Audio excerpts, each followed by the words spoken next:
തൃശൂർ കോർപ്പറേഷനിൽ മേയറിനായി തർക്കം രൂക്ഷം. മേയർ സ്ഥാനം 3 വീതം വെക്കാൻ തയ്യാറായി നിൽക്കുകയാണ് കോൺഗ്രസ്.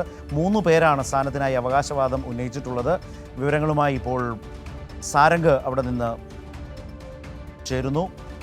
സാരംഗ്, ഇതെങ്ങനെയാണ്? ഓരോ വർഷവും ഓരോരുത്തർ എന്നാണെങ്കിൽ 3 അല്ല 5 പേർക്ക് വരെ ചാൻസ് ഉണ്ട്. ഇതിപ്പോൾ 3 പേർക്ക് വീതം എന്നൊക്കെയാണോ? വിചിത്രമായ വീതം വെപ്പാണല്ലോ. തീർച്ചയായും ശരത്ത് സൂചിപ്പിച്ചതുപോലെ തന്നെ വലിയൊരു തർക്കത്തിലേക്ക് എത്തിയിരിക്കുകയാണ്. തൃശ്ശൂരിൽ ഇലക്ഷൻ കഴിഞ്ഞ് അധികാരം കോൺഗ്രസ് പിടിച്ചെങ്കിലും മേയർ ആരാകുമെന്നുള്ള കാര്യത്തിൽ വലിയ തർക്കമാണ് നിലനിൽക്കുന്നത്. നിലവിൽ 3 പേരാണ് ഇത്തരത്തിൽ അവകാശവാദം ഉന്നയിച്ചെത്തിയിട്ടുള്ളത്. ഐ ഗ്രൂപ്പുകാരിയായ ലാലി ജെയിംസ്, അതുപോലെ തന്നെ വേണുഗോപാലിന്റെ നോമിനിയായ KC വേണുഗോപാലിന്റെ നോമിനിയായിട്ടുള്ള ഡോക്ടർ നിജി ജസ്റ്റിനെയാണ് ഈ AICC നേതൃത്വം നിർദ്ദേശിച്ചിട്ടുള്ളത്. അതോടൊപ്പം തന്നെ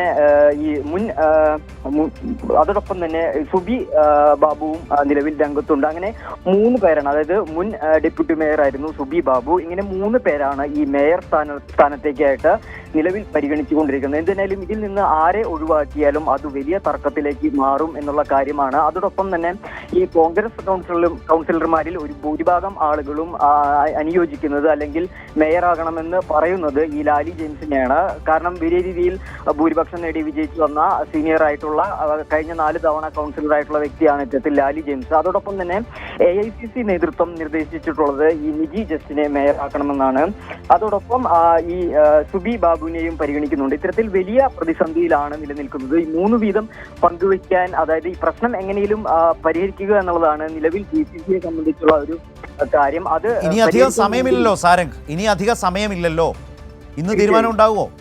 തീർച്ചയായും ശരത്ത്, 11 മണിക്ക് തന്നെ ഇത്തരത്തിൽ പ്രഖ്യാപനം ഉണ്ടാകും. ഇതിൽ ഒരു കാര്യം ഉറപ്പാണ്, ഈ 11 മണിക്ക് പ്രഖ്യാപനത്തിൽ ആരെ ഒഴിവാക്കിയാലും, ഈ 3 പേരിൽ നിന്ന് ആരെ ഒഴിവാക്കിയാലും അത് വലിയ പൊട്ടിത്തെറിയിലേക്ക് അല്ലെങ്കിൽ കൂട്ടക്കലഹത്തിലേക്ക് എത്തിക്കും. അതേസമയം 3 പേർക്കും കൂടി പങ്കിട്ട് നൽകാനാണ് സാധ്യതയെങ്കിൽ അപ്പോഴും തർക്കം നിലനിൽക്കുന്നുണ്ട്. ഈ വർഷം, അതായത് ഈ 5 വർഷം എങ്ങനെ പങ്കിട്ട് നൽകും എന്നുള്ള കാര്യത്തിലും ഒരു വലിയ പ്രശ്നം നിലനിൽക്കുന്നുണ്ട്. എന്തായാലും 11 മണിയോടുകൂടി തൃശ്ശൂരിലെ മേയർ ആരാകുമെന്നുള്ള കാര്യത്തിൽ ഒരു ഔദ്യോഗിക പ്രഖ്യാപനം ഉണ്ടാകും ശരത്.